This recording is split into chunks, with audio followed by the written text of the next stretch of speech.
Hello, everyone. My name is Natasha Simmons. I'm a registered nutritional therapist. Welcome to this Detox and Re-energize webinar. As we're coming into spring, thank goodness, and also they're looking to be a little bit of light at the end of the tunnel when it comes to lockdown. This is just a great webinar to kind of continue that, boost in mood. So it's going to really help you understand how to support your body through detoxification and kind of restore that spring in our step for these hopefully sunnier times to come. So what are we going to cover today? So we're going to look at why detoxify at all, what it means, how to do a gentle detoxification, and practical tips on how to do that, and practical tips for the long term as well. So today is really about the meaning of detoxifying the body and why it's important that we do that for our body. There are lots of fads out there that draw us in and claim that they can detox your body in like a day, and that's it, or a couple of days, and that's all you need to do. But we'll look at this in much more detail, and we'll look at why it's important that a lot of the things that we'll talk about should be part of our everyday lives. So, as important as brushing our teeth, really, there's the nutrients we want to get in our body that we should be trying to get in there every day. So we'll look at all about that. So why do we want to detox? Well, the best way to really understand this from the beginning is to look at the various organs in the body that are responsible for helping us detoxify and to understand what it actually means to detoxify inside the body. There are the many detox diets, as I was just saying. Essentially, they sell fasts and often juice fasts where you don't eat much apart from drinking specific juices. And this is not actually a true detoxification, and we'll learn more about that shortly. And if you do really want to detoxify the body, whilst there are elements of these fads that are helpful, there are many parts that aren't, and they're missing the true way and processes to detoxify. So firstly, let's look at the skin. So the skin's the largest organ in the body, and it weighs over 5 kilos. So we tend to see it as a layer that coats the body. But actually, it's so much more than that.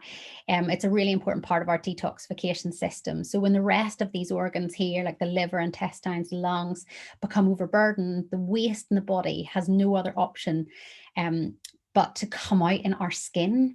And this can affect our skin, by showing up in many issues such as psoriasis, acne, really itchy skin, or just skin sores. So those are the type of symptoms that you might find if your detoxification processes are burdened.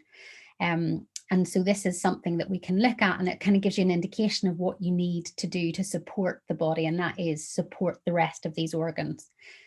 Then we have the liver. Think of it as a huge cleaning filter. This is the workhorse of the detox process. So this is the big guy. We have to take care of this organ to make sure it has everything it needs. 2.5 liters of blood run through the liver every single day, and the liver is just constantly working. Most of the work done by the liver is at night, and it's there to regenerate and repair cells, and it will be removing chemicals, hormones, remains of medication from the bloodstream. And that's why getting a good night's sleep is a really important part of detoxification. So those are things that you wouldn't necessarily know if you were just doing the juice fast, for example. We really need to support the liver, and a good night's sleep is important to do that. All the waste from the liver then flows to the bile, and then the bile will emulsify the fats that we eat. The waste from this gets sent into the gut, intestines, which is involved at completely getting rid of our food waste. So then that's the excretion part. So all the nutrients that the food has given us will be kept behind and reabsorbed into the body so the body can use it. But then this is where the rest of the waste needs to be excreted. And this is really important. So if we are, for example, constipated, or just not going regularly enough, so if we're not going at least once a day, ideally twice, then the waste can sit in the gut for too long and get reabsorbed back into the bloodstream and recirculate around the body. And this can put even more pressure on the liver, because that same waste has to then be recycled again through the liver, and that just puts extra burden on it. It can manifest as skin issues, like we were saying, but also fatigue, like this general malaise, tiredness. It can also um, provide brain fogginess, affect our mood. So those are all the symptoms that we kind of want to, look out for. And if we notice those, that it could be something to do with the detox processes, and it could just be that we need to give our detoxification a little extra support. So being regular in bowel movements is really important. At least once a day is what we want to aim for, but ideally twice. It's essential for clearing out those toxins. And this is where water is really important, fiber, probiotics. These will all help with that excretion. So just make sure you've got plenty of that in your diet. We'll talk a bit more about that later. The kidneys are next. So they filter other waste products like urea and other toxins from the blood, and they regulate the body's fluid levels, which, if not working properly, can leave us with puffiness, like in this buildup of fluid around the ankles or around the lower legs. That's the kind of thing that might happen. And this is where drinking properly filtered water to help the kidneys flush out these water-soluble toxins is really important. So we'll talk a bit more about hydration later, but you want to have good quality, just pure filtered water is what we'll be aiming for. And there are problems with toxins in tap water, which we will discuss in a couple of slides. Finally, lungs. Of course, we have lungs, and these also help us detoxify as we breathe out. That is where deep breathing exercises such as yoga, for example, or just meditation and general breathing can be really helpful to support our detoxification. The organs all work very hard to keep the body safe from toxins. And that's why any period where you want to focus on detoxifying the body must focus on supporting these organs. And that's where, like I was saying before, these juice fads don't necessarily cover everything. So we'll focus on maximizing our body's detoxification processes by supporting these organs, but we're also going to look at minimizing our toxic exposure. So let's look at that now. So let's look at where toxins come from. To begin, it's not realistic to have no exposure to toxins. It's in our environment everywhere, but it is helpful to know that there's lots that we can do to control certain toxins and to control the toxic load in our body, which will just stop those organs from being burdened. The body is hugely resilient and our liver is amazing. And we want to be able to support that. But equally, if there's too much of a burden, like I say, it can manifest in just these feelings of unwell, these skin issues, tiredness, fatigue. So the toxins that we self-inflict in our body, which I'm sure a lot of people, we already know, alcohol, cigarettes, drugs, but also personal care products, so makeup and products we use around the house, for example. These kind of products all have over 500 different chemicals in them. They can have up to 500 different chemicals in them. And this can be a real problem. And it's partly because we actually don't know what that does to our body yet. So there's chemicals in there that we just don't understand the impact in the long term will have on us. And there are also chemicals that we do know have an impact, which we'll come on to shortly. There are other toxins found in food, such as pesticides, herbicides, artificial sweeteners, colors, and pollutants. And pollutants, especially the ones that end up in the sea, that pass into sea life, such as plastic particles and metals, also really need to be aware of those too, because we eat sea life, So it's good to avoid larger fish in these instances because their mercury levels tend to be higher. So that's tuna, swordfish, marlin, shark. Smaller fish tend to have a much smaller toxic load, salmon, mackerel, and sardines. And they're also brilliant because they're oily fish and they're full of omega-3. And we will talk a little bit more about that too when we get onto the nutrition part. Let's look at tap water. So I just mentioned that a little bit a moment ago. So in tap water, there are traces of medication, drugs, chlorine, and metals, and they've all been found in our water system, which is it's hard to take in sometimes, isn't it? Because we drink so much water every day. But this is where, if you do want to reduce that burden on the body, thinking about getting a filtering system or like a Brita filter for your water, something that's not that expensive, or you can install a filter into your kitchen, or just have bottled water. All of these things, mineral water, will kind of help to take that burden. It just means that you're having pure water and there aren't other traces of chemicals in the water that you're drinking. The body also produces toxins internally as well, and these are known as endotoxins from things like poor digestion, from viruses, overgrowth of yeast, and also excessive exercise too, and emotions like stress and anger. These all put a stress on the body. And what they do is that they produce what is known as free radicals. And free radicals damage our cells effectively and cause illness and aging. That's what free radicals do.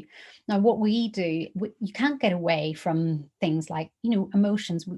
We're attached to our emotions, and we can't all be zen all the time. But what we can do is work out ways to de-stress. What we also can do is look at ways to increase what is known as our antioxidant levels to kind of really help make those unstable cells from the free radicals, make them stable again. And that's really important because having to be able to counteract the toxins, we do need these antioxidants, and you get them from loads of great foods, loads of vegetables, just a really good whole food diet, which we will talk about. The more you know your body may be burdened, the more important it is to look at ways to kind of support it by increasing antioxidants. And that's if you do a lot of exercise as well.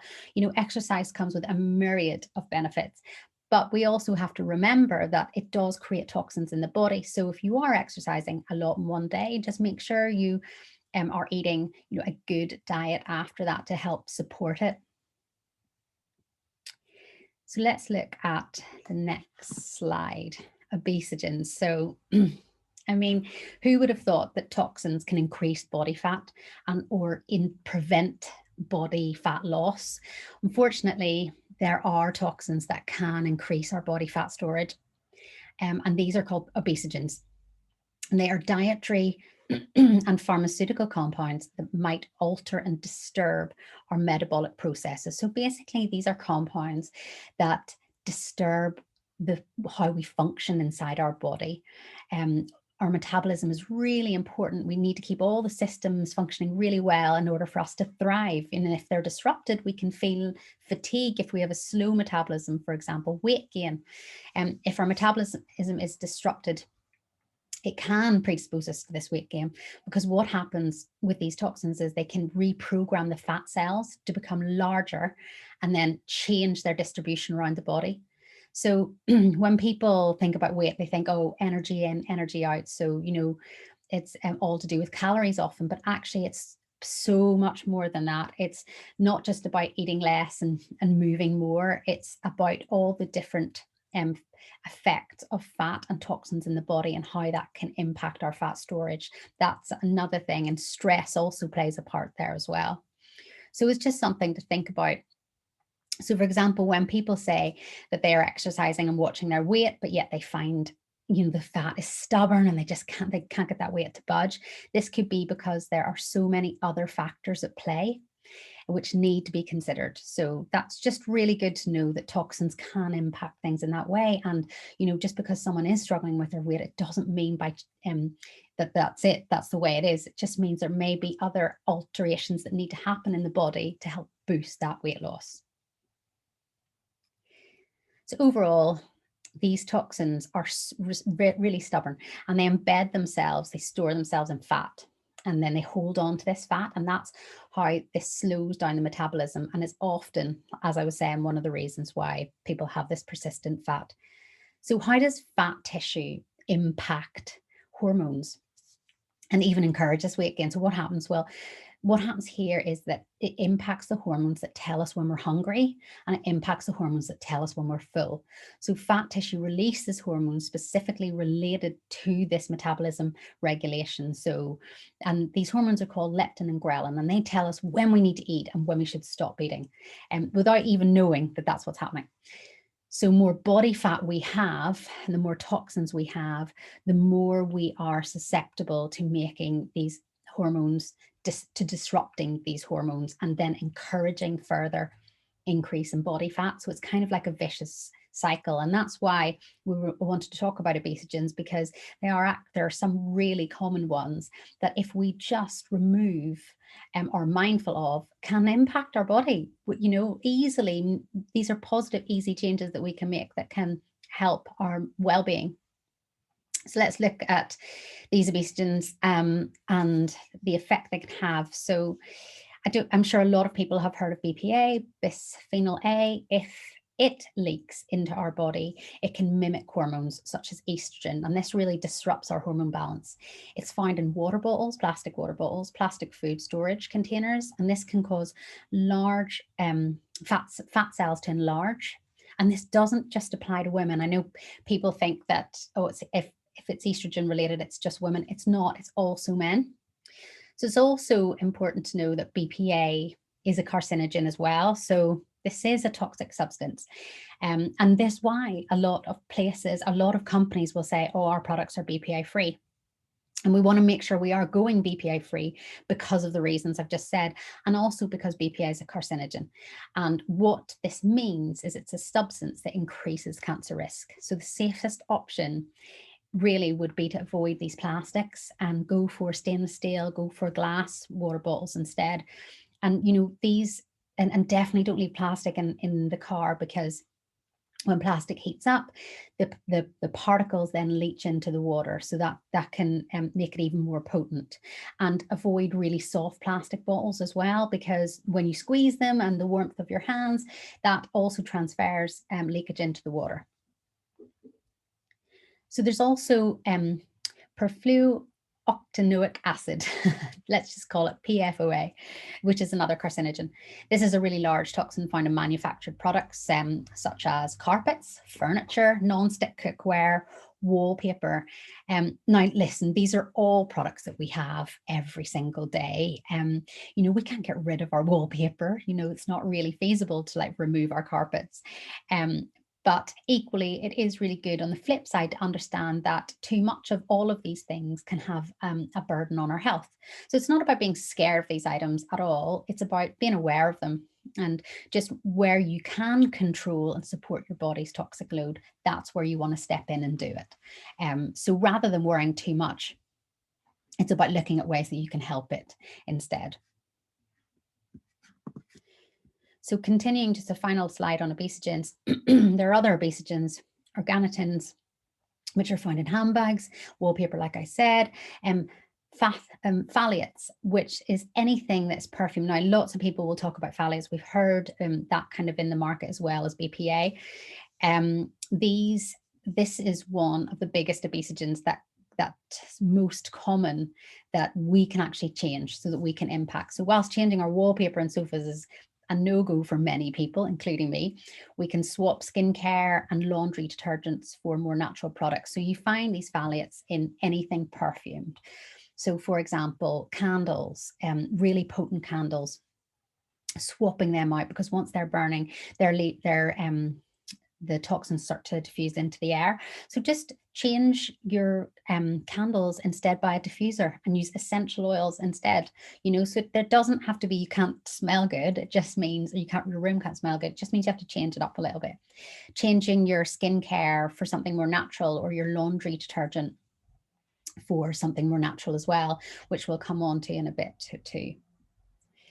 A dietary source of obesogens is MSG, which a lot of people will have heard of. This is monosodium glutamate. It's a taste enhancer made of sugar and salt, but it's really highly addictive, and it can be found in takeaway foods. And it's often the reason why, if you have a takeaway and it contains MSG, you wake up the next day and you just do not feel good. It's almost like feeling like you have a hangover. It's because of this MSG.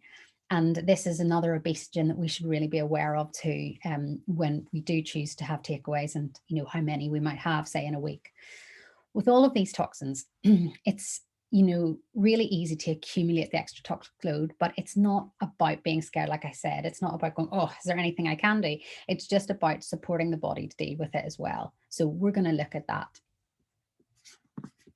So just to give you like a bit of an analogy, think the body like a town where supplies are constantly being brought in, waste is constantly should be constantly filtered out. But if there's a high toxic load, the waste just constantly builds up and it's not getting cleared away. So if the waste builds up too much, try and imagine how it would affect a town. I mean, if you can just see it here, there's a buildup of waste. It's horrible. People can't move around. It'll start to smell and it'll start to cause disease. That's kind of what happens inside the body as well. And, and it also affects how the body communicates. And if you've got a lot of rubbish in a town around you, how do you continue that communication across people? You don't.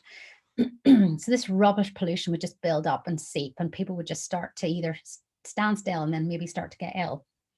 So this is just kind of an analogy to think about when you're thinking about overburdening the body with toxic load. And this is just really a way to kind of help you understand that if it is important to support those organs and to try and manage our toxic load, especially today because there are so many toxins around us. Signs of overload, right? So there are many, and they can be other things as well, but it's just good to think about, I might just need to support my my liver and the other organs and stress, etc.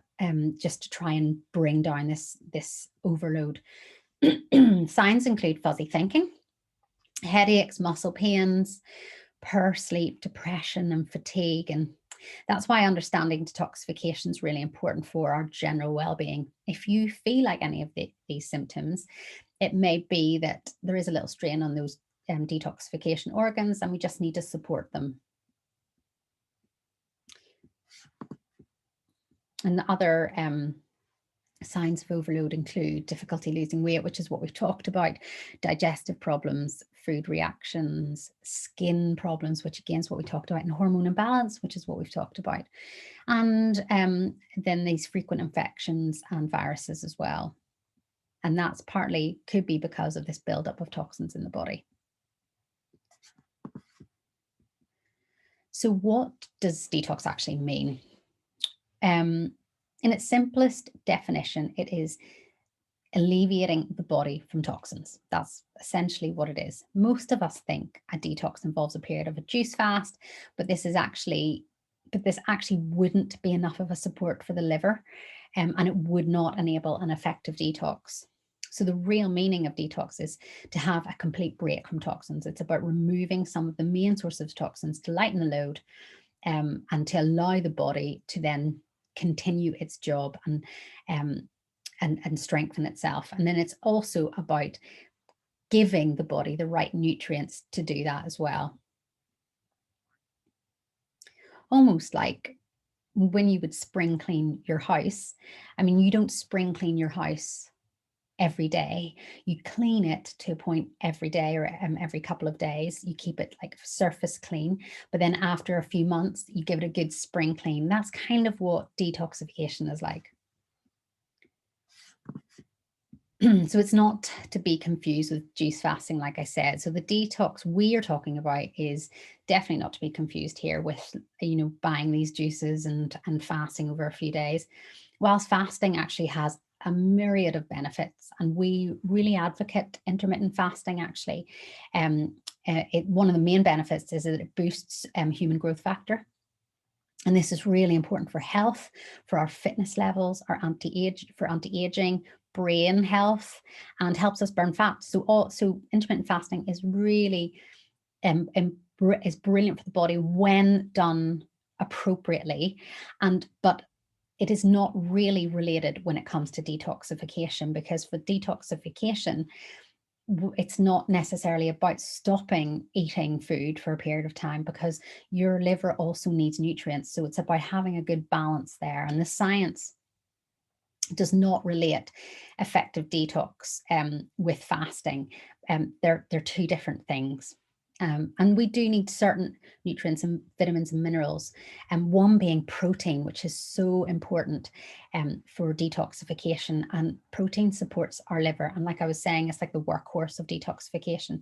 And we really need protein. And within protein's made up of amino acids. We need these amino acids because they all have big roles for different various points of the detox pathway in our liver. So we can't truly detox if we're going to fast. We do need to be getting these nutrients in to support the body. So during a period of detoxification, just be mindful of that as well. And we also need other nutrients, which are really important for detoxification, and that includes healthy fats, nutrients such as B vitamins, magnesium, copper, choline. These are all really important, and you will not get these on detox juice fasts. So the benefits of doing a detox, well, there are loads.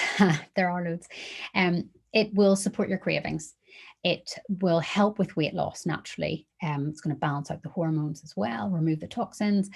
It definitely boosts your energy. It clears your mind and your concentration. It affects your skin. It gives your skin a glow. It supports digestion as well, which is really important.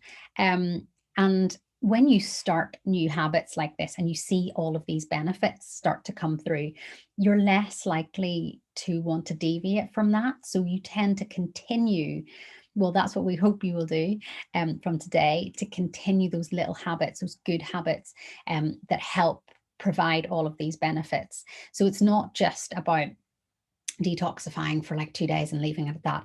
It's about having a period of detoxification, but then also continuing some of the really good practices, which I will explain a bit later. And as you continue those, it just continues to support the liver going forward. So you don't have these like dips in detoxification burdens, on the body that your body just struggles to cope with. It just will maintain a good, strong level throughout. And so these benefits will continue to last much longer. That's kind of what we're getting at. So we're now talking about how we do the detox that we recommend as opposed to the fads. First, let's go over what should be avoided during a period of detox. So avoid sugar, because sugar is a toxin. Avoid processed fried foods. So these are battered foods. These are foods that are highly processed from ready-made sections in the supermarket or from takeaways. Also margarines, vegetable oils. These are trans fats, and processed foods are usually loaded with trans fats. And what we do is we want to avoid them because they can have really serious health implications if we have too many. They stiffen our cells inside, and we need our cells to be nice and malleable, because our cells need to be able to communicate with one another to function for our optimal well-being. If we are pumping in loads of trans fats, that can have a real problem for the ability for our cells to communicate. Remove caffeine for that period of time, and alcohol and cigarettes. Remove toxic products. Avoid plastics, and like I was saying, and also cans as well, because they have a layer of toxins in them too. In the morning, instead of having your coffee, for example, start with lemon and water, because this helps put the body in an alkaline state to support the detox. And we'll recap on that a bit later. Minimize red meat. Now, red meat, it's not that you can't have any, it's just red meat is harder to digest. So if you are going to have any, have grass-fed and organic if you can. Minimize shellfish and large fish, because I was telling you before about the toxic load, the metal load that can be in fish.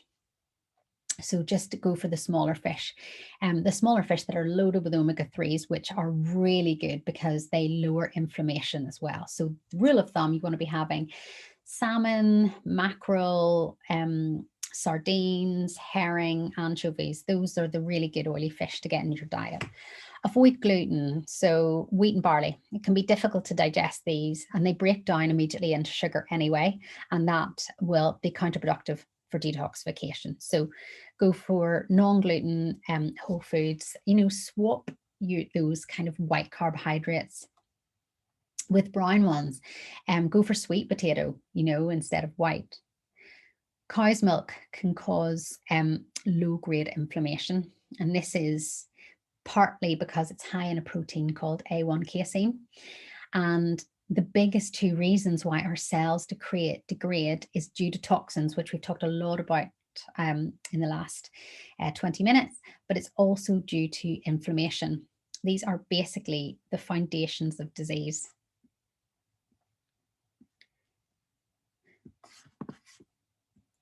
So when I'm talking a lot about a gentle detox is what we're promoting today. And it's partly because, there are a lot of really good habits to instill from this that you can take on. And yes, you might want to bring back in caffeine and a little bit of alcohol, which is fine, over that period of after detoxifying. But, keeping movement in, which we'll talk about, having other nutrients in the diet, those should be daily. Those should be things that we try and just make as part of our lifestyle. So that's why I call it a gentle detox, because it should just continue in a slightly lesser form every day. So what to go easy on? Go easy on screens. All screens emit blue light, which suppresses our sleep hormone melatonin. This can disrupt the quality and the length of our sleep. And remember, I've mentioned before, sleep is really important because that is when we are doing most of the detoxification and repair and regeneration by the liver. And these organs will be doing their greatest work at that point. So if we can make it easier for them and have a better night's sleep, this will be really beneficial. Stress. So promote good sleep, remove screens. Stress. Stress, as we were saying, is an endotoxin. So it's inside the body. Toxins inside the body will create byproducts of the breakdown of stress hormones, such as cortisol and adrenaline. So we can't separate the impact of this. We can't separate the impact of our emotions from our mind. But what we can do is look at ways to minimize our stress. Be mindful of when you're going through a stressful period. Look at ways to just bring your body down into a calmer state. So take your body out of that constant fight or flight, checking emails, always working, never have downtime, never going out for a walk. Bring your body into, give yourself time to make point of putting in your diary time for you to relax, time for you to do things that bring your body into a lower stressed state, because this will lower the toxic burden. Stress provides a huge toxic burden on the body. And actually, we can talk about having all of these wonderful nutrients, but if we are still in a highly stressed state, the nutrients from all the food that we can eat, like we can eat all the broccoli of the day, but if we're stressed, the nutrients are going to be really hard to counteract the effects of that stress. So, if I was to say anything, please put focus on your sleep and your stress as well. Just to try and it's really hard because lockdown 3 has been full on, but we're like, let's look forward and at the positives, and we're hopefully coming out of it.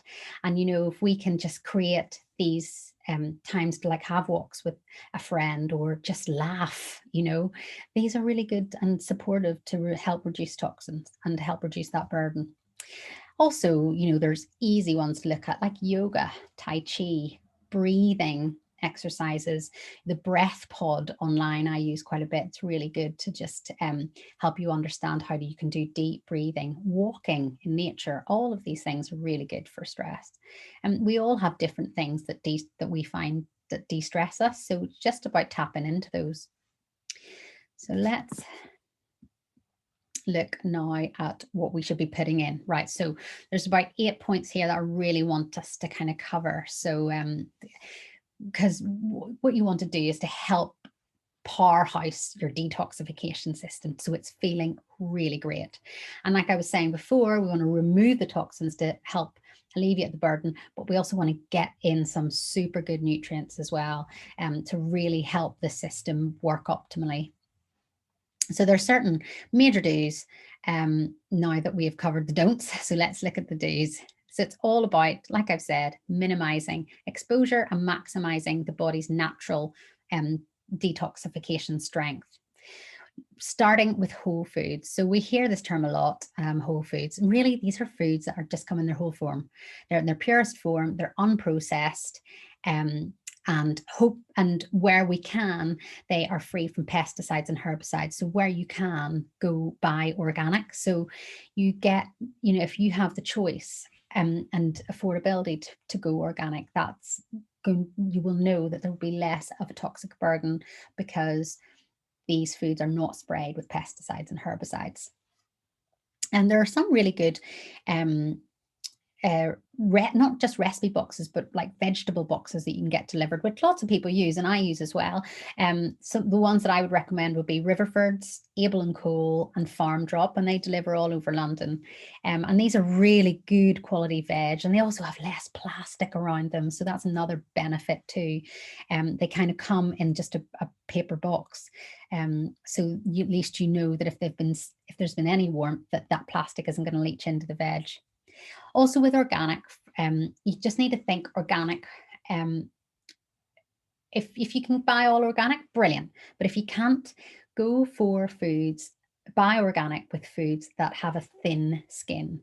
So if you have something, for example, like a banana and avocado, I've never bought organic bananas or avocados because the skin is really thick and it protects it.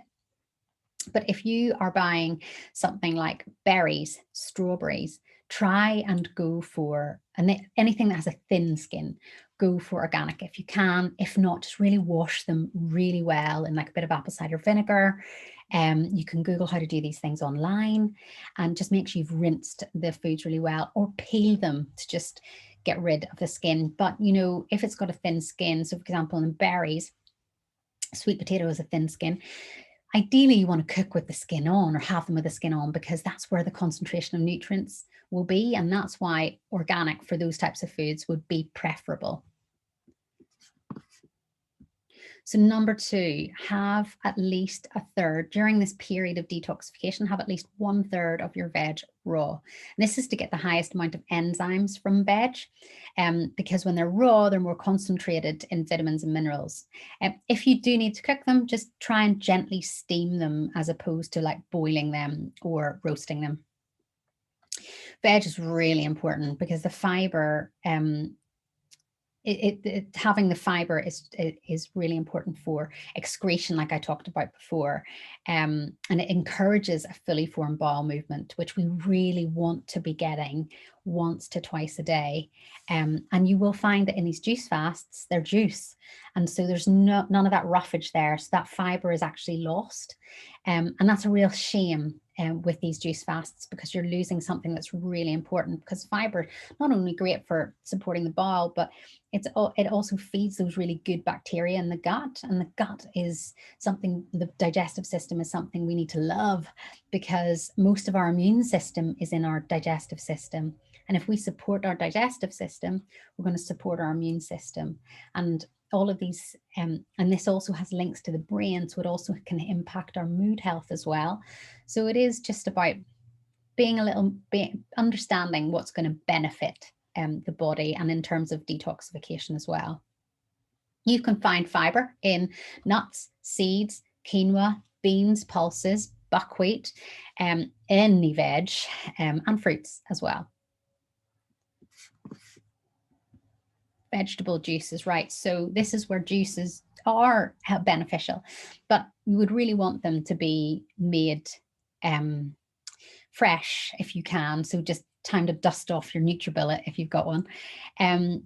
Ideally smoothies, because juices tend to have, if you're using a juicer, it'll extract, like I was saying, the fiber. If you have a smoothie, then you're just going to blend the food whole, and that kind of keeps the fiber in there, which is what we want. So try and make yourself one vegetable smoothie stroke juice a day. Things like avocado, kale, lettuce, so different leaves. Add lemon juice for a good boost of vitamin C to help create an alkaline state in the body. Celery, cucumber, broccoli, all of these, green veggies. Only add a little fruit. If you do want a bit of sweetness and you find you want it to be more palatable, what I would say is add no more than like a quarter of an apple or a quarter of a banana. You don't want too much fructose, because fructose is a sugar, and the liver will convert that to fat, visceral fat. We're going to share a smoothie recipe with you anyway, so that should sort of give you a good start. Also, so try and stay away from the sugars. Also, if you struggle, I definitely struggle to have like a warm veg juice, what I do is I add loads of ice cubes, and that really helps make it a bit more palatable, if you're just not one of these people that loves a veg juice. So also when it comes to vegetables, generally, like veg juice and smoothies aside, it is all hail the cruciferous veg. So these guys are going to really help your liver. And this is something I would say, try and get in your diet as much as you possibly can. So cruciferous veg includes broccoli, Brussels, kale, cauliflower, cabbage, radish. Your liver will love you for those. They're really good ones to have in your diet. High quality protein. So I talked a little bit before about protein and why it's really important for the liver, and why these juice fads, they just don't include it. And that's a real shame, because we need these amino acids. And protein is just brilliant. In good quality protein is so important for the body. It helps balance our blood sugars. So, and blood sugar balancing is really important for everyday well-being. That's a different webinar all in itself.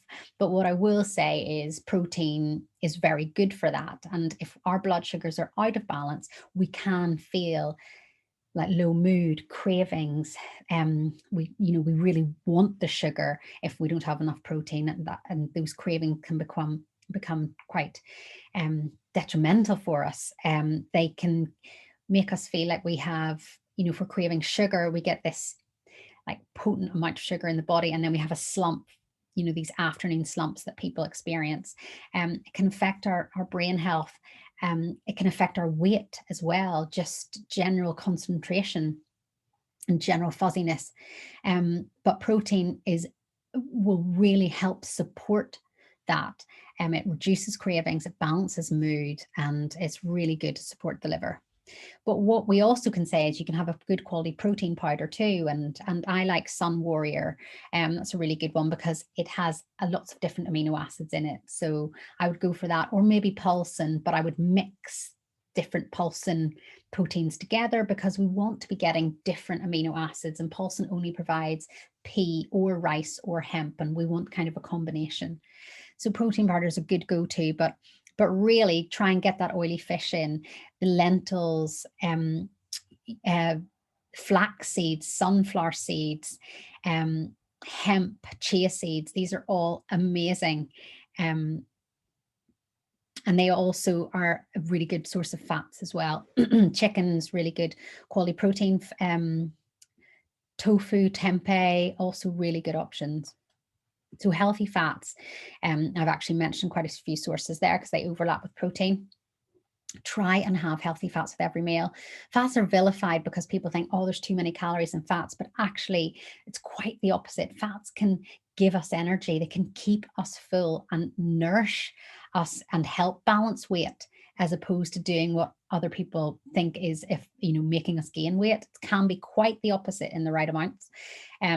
And healthy fats will be the fats that contain a good quality omega-3 type of fats. And that's all of these here. Walnuts are brilliant, sunflower seeds, flax seeds, olive oil, the oily fish, which I keep talking about because it's just loaded with great nutrients, coconut oil, sardines, hemp, chia seeds. These are all really good sources to definitely get into the diet. So the other one is number 6, hydration. And we talked a little bit about that before, but hydration is essential. We really want to be getting our 2 liters of water a day to filter out those toxins. It's really important, but also we want good quality water, because we don't want water with any traces of chemicals in it, which unfortunately tap water can have. So buy filtered water, take water. Don't have water all in one go, to sip water slowly throughout the day, and try and start your day with a good glass of warm water with a squeeze of lemon. And the reason why I say this, and I think I said it just moments ago, is because starting your day with lemon water kickstarts your digestive system, but it also creates an alkaline state in the body. And that's really important for the liver and really important for detox. So skin health. So they say you should never put on your skin what you can't eat, right? And this is true, actually, especially with all the toxins that we're talking about. And this also includes sprays as well. So just be mindful of the number of products that you have, and maybe where you can, just swapping into more natural ones. Good brands include Green People, you can see here. Lavera is a good personal care brand. Method is a brand that you can get for house cleaning products, and that's really good brand, and it's actually not that expensive either. So it almost costs the same as the other household brands that aren't natural. So activities that support our detox, and this is really important as well. And movement just is important. Generally, we know how important that is for our health. You know, they say that sitting is the new smoking. You know, that's how important movement is. But there are other activities too, and so let's have a look at them. So steam rooms and saunas are really good. Obviously, we can't do that at the moment, sadly, but hopefully that will come back.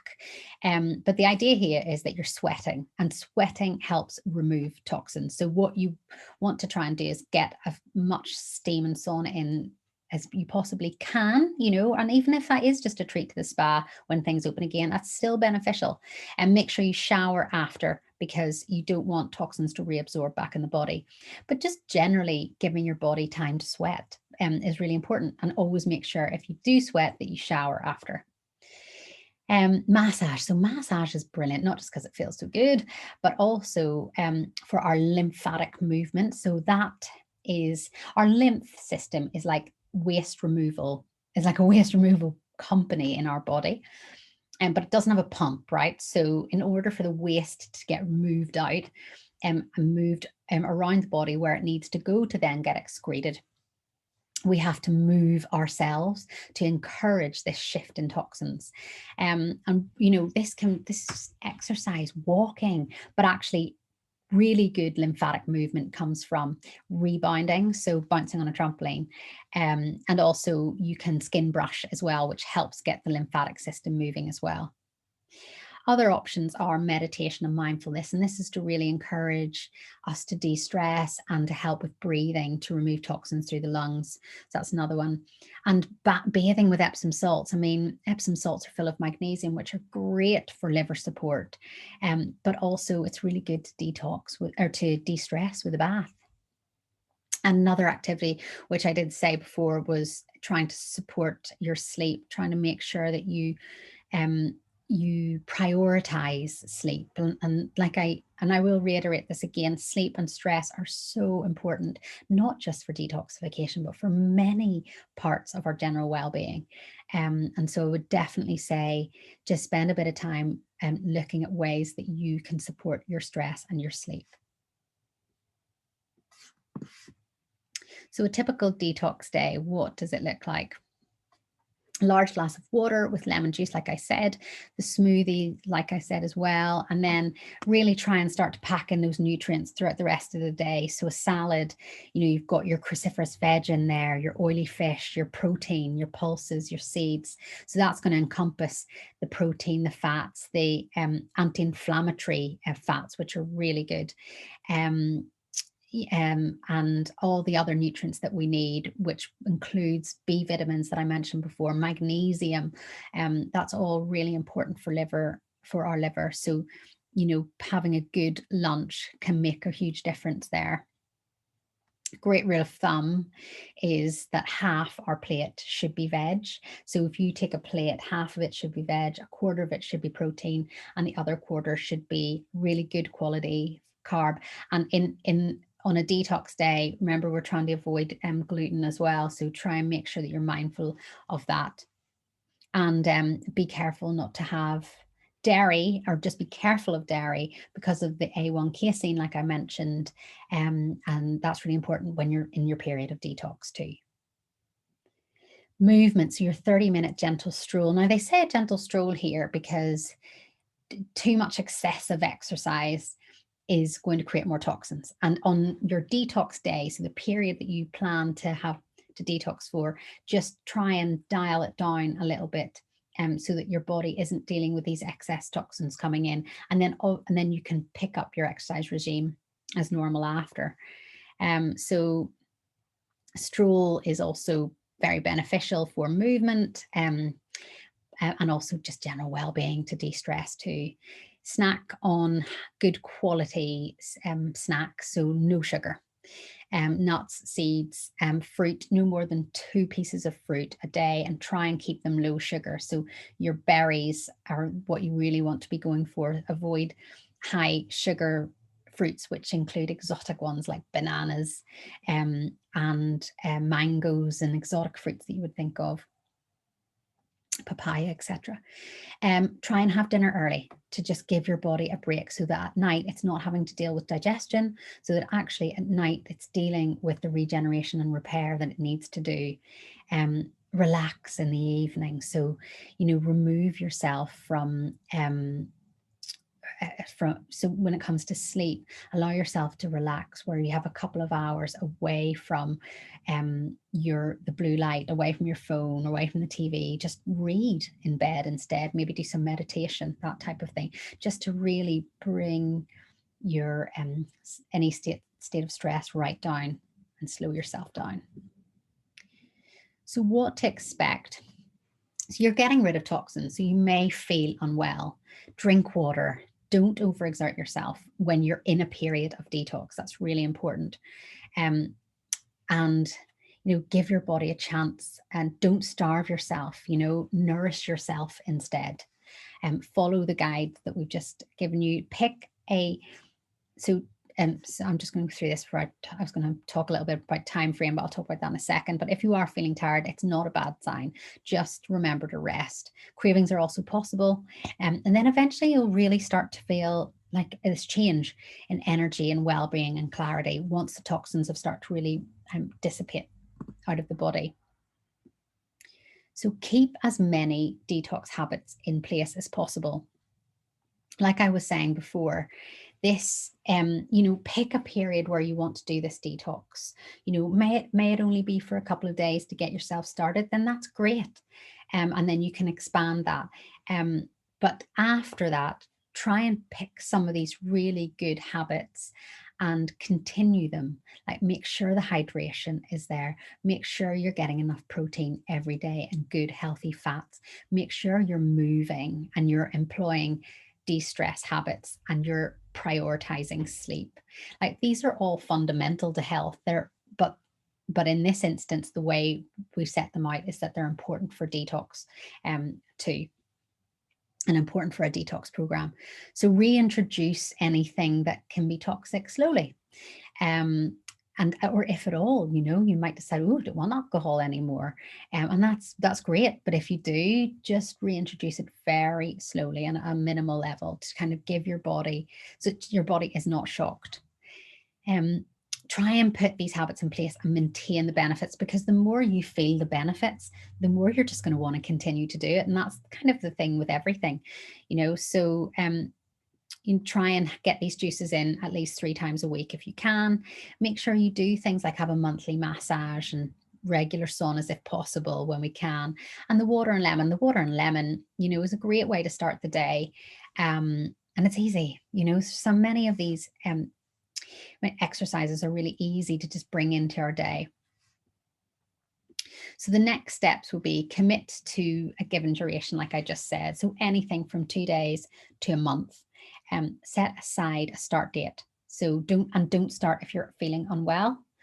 And detox your kitchen and your bathroom. So, really, it's not just about going to the supermarket and getting certain foods. Make sure that everything that's in your kitchen that might be, full of sugar, make sure that's kind of been removed from temptation.